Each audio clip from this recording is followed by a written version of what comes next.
Hey guys, I'm just gonna pop in here. I know I didn't do a Friday video last week, and this week is very impromptu. We've been traveling and been very busy.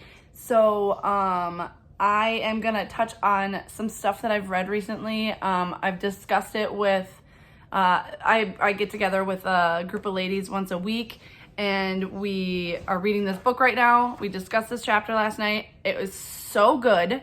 It's about worry, fear, and anxiety, things that we do all the time, and especially moms, and about our kids and the future, things going on around us. So I really I just think some of these points are so awesome and want to share it with you. So they broke down, again, very impromptu. Kids in the background, wet shower hair, just bear with me today, okay? Broken down percentages, things that we worry about. 40% are things that will never change. 30% are about the past, which can't be changed. 12% are about criticisms by others, which are typically untrue. 10% are about health, which gets worse with stress. And 8% are about real problems that can be solved. Stop, please. If you put that into perspective, it's crazy how much we worry and what are actually problems. So worry can actually become a habit, even a way of life, and it's not easy to let go of it. After all, sometimes it may actually work. So we unfortunately believe that worry actually helps. When we unfortunately believe that worry helps, it is just an illusion, a dangerous illusion at that.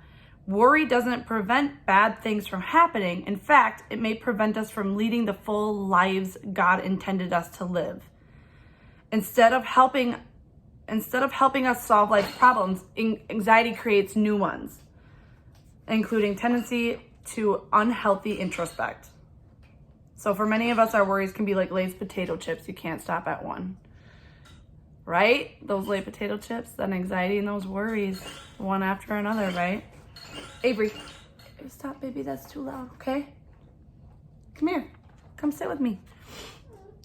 So this is toxic worry, the unhealthy worry, the things that you can't control. So then there's worry versus concern. Concern involves a legitimate threat, and it is a specific thing. It addresses the problem, it solves the problem, and it looks to God for the answer.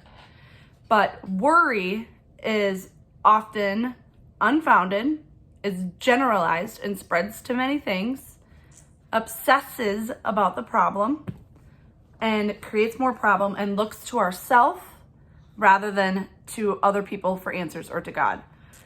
So this is how we can discern which one it is. Is this an actual concern, or is this just a worry? And then she quotes another person in this, I'm not sure who it is. Fretting can be wicked if you are a child of God. All our fret and worry is caused by calculating without God. We're looking internally instead of upward at God. We're trying to solve all of our own problems and having all of our own control. And Paul writes, do not be anxious about anything, but in everything, by prayer and petition, with thanksgiving, present your requests to God, and the peace of God will transcend all understanding, will guard your hearts and your minds in Christ Jesus. That's a really good, that was Philippians 4, 6 through 7. In short, there's 3 concise and practical steps to victory over worry. Be anxious about nothing. Be prayerful about everything. Be thankful for all things.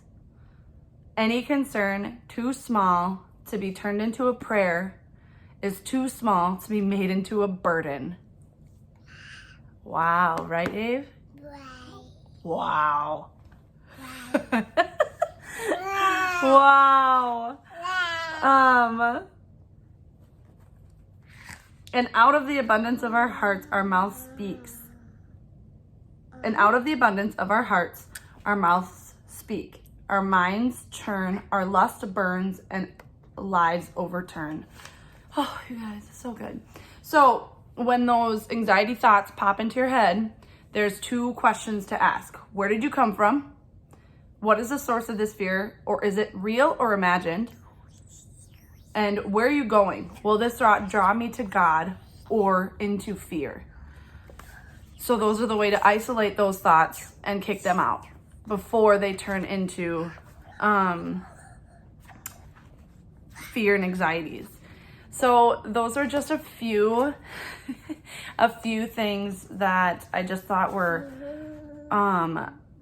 so important and so well written and made it so clear and wonderful and precise for us that I wanted to share these with you. I know this, sometimes it's hard to just sit down and read a book. So if we can just send out the highlights and brighten your day a little bit. And my day, oh my gosh, I need it so bad. And I know it's not realistic to just, say, hey, here are all the problems to fears and anxieties. I mean, a lot of us are mothers. We worry about our children's future. What are the best things for them? How can we help? But at some point, we cannot overall control it all. So we need to do as what we just said here, discern those worries and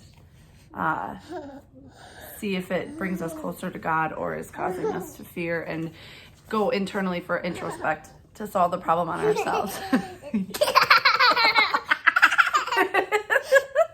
Okay. Take heart, I have overcome the world, and for God hath not given us the spirit of fear, but of power and of love and of sound mind. 2 Timothy 1:7. Okay, I better go. I'm gonna have some coffee and chat with one of my good friends coming here.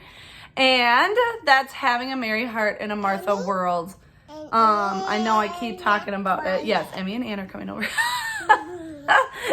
And this girl's getting rambunctious. But thank you all. Have a great Friday and a great weekend. Okay?